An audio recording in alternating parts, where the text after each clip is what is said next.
स्वागत है आप सभी का एक बार फिर से लेट्स स्टडी में, जहाँ पे हम लोग क्लास 10 के history chapter first nationalism in Europe को समझने की कोशिश कर रहे हैं। और उसी कड़ी में हमारा नेक्स्ट टॉपिक है लिबरल नेशनलिज्म को समझना।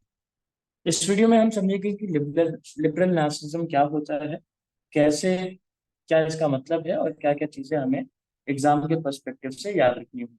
तो ये एक हमारे लिबरल है जो कि हमें अपने बारे में बताएंगे। तो सबसे पहले हम इसके मतलब समझते हैं कि what this liberal term means. Liberalism जो है एक लैटिन वर्ड लिबर से डिराइव किया गया है, जिसका मतलब होता है freedom for individual and equality before law. तो अगर आपसे एग्जाम में पूछा जाए that what does liberalism mean, आपको सिंपली उसका एग्जाम लिखना है, आंसर लिखना है। If there is a freedom for individual, if there is equality before law for all the individuals living in that particular country, that will be liberalism. चलिए, इसके बाद हम समझने की कोशिश करते हैं कि ये किस एस्पेक्ट में क्या क्या चीजें हमको समझाता है, कि अगर इनके डिमांड्स क्या हैं, चाहे वो इकोनॉमिक स्फीयर हो चाहे वो पॉलिटिकल स्फीयर हो। तो दो तरीके के इनके हम डिमांड्स को समझने की कोशिश करेंगे जो कि ये डिमांड कर रहे थे गवर्नमेंट से। चलिए समझते हैं। पहली डिमांड इनकी ये रहेगी कि गवर्नमेंट कैसी होनी चाहिए। Government should be a type of where it should be based on the consent.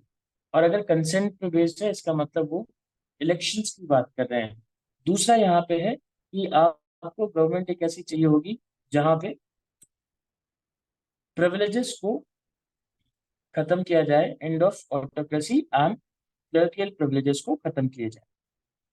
Constitution होना चाहिए, रिप्रेजेंटेटिव गवर्नमेंट होनी चाहिए, और इस गवर्नमेंट में पार्लियामेंट में बैठ के लोग अपना लॉज वगैरह भी बनाएंगे। साथ ही साथ यहाँ पे प्राइवेट प्रॉपर्टी की भी डिमांड की जा रही है कि जिन भी इंडिविजुअल्स के पास प्राइवेट प्रॉपर्टी होंगी वो उनको मेंटेन कर सकें, वो अपने पास रख सकें। ऐसी इनकी डिमांड रहेगी अगर हम बात करें पॉलिटिकल स्फेयर में। रही बात क्या ये सभी लोगों के लिए यूनिवर्सल अडल्ट फ्रेंचाइज को सपोर्ट करते हैं, तो ऐसा बिल्कुल भी नहीं था। यूनिवर्सल अडल्ट फ्रेंचाइज को ये लोग सपोर्ट नहीं कर रहे हैं। ये चाहते हैं कि कहीं से भी पुअर और वुमेन्स, इन दोनों ही लोगों को कहीं से भी पॉलिटिकल राइट्स ना मिले। ये रहे कैसे, सेकेंडरी सिटीजन के तरह। जैसे हमने फ्रांस में भी देखा, जब फ्रांस में फर्स्ट रेवोल्यूशन हुआ 1789 में, तो वहां पे लिबरल्स को अपॉर्चुनिटी मिली गवर्नमेंट बनाने की, और उन्होंने सीधा एक डिवीजन कर दिया एक्टिव सिटीजन्स और पैसिव सिटीजन्स का, जहाँ पे वेमेन और ऐसे लोगों को जिनके पास कोई भी प्रॉपर्टी नहीं थी उन सभी को पॉलिटिकल राइट्स नहीं दिए गए। अब रही बात इकोनॉमिक स्फेयर की, तो चलिए इकोनॉमिक स्फेयर भी समझ लेते हैं।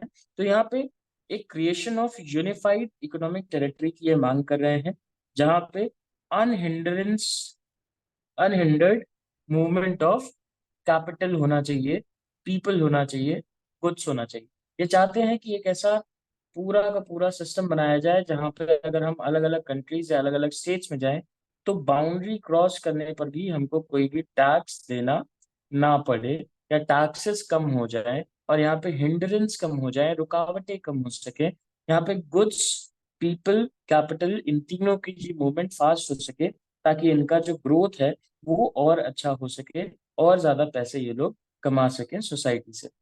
अब इसके बाद एक और इनका इकोनॉमी में हम एक एग्जाम्पल समझने की कोशिश करेंगे।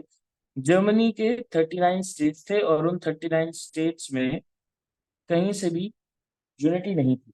और वहां के जितने भी लिबरल्स थे, उन्होंने क्या किया, इन 39 स्टेट्स का एक यूनिफिकेशन बनाया जिसको नाम दिया जोल्वेरिन।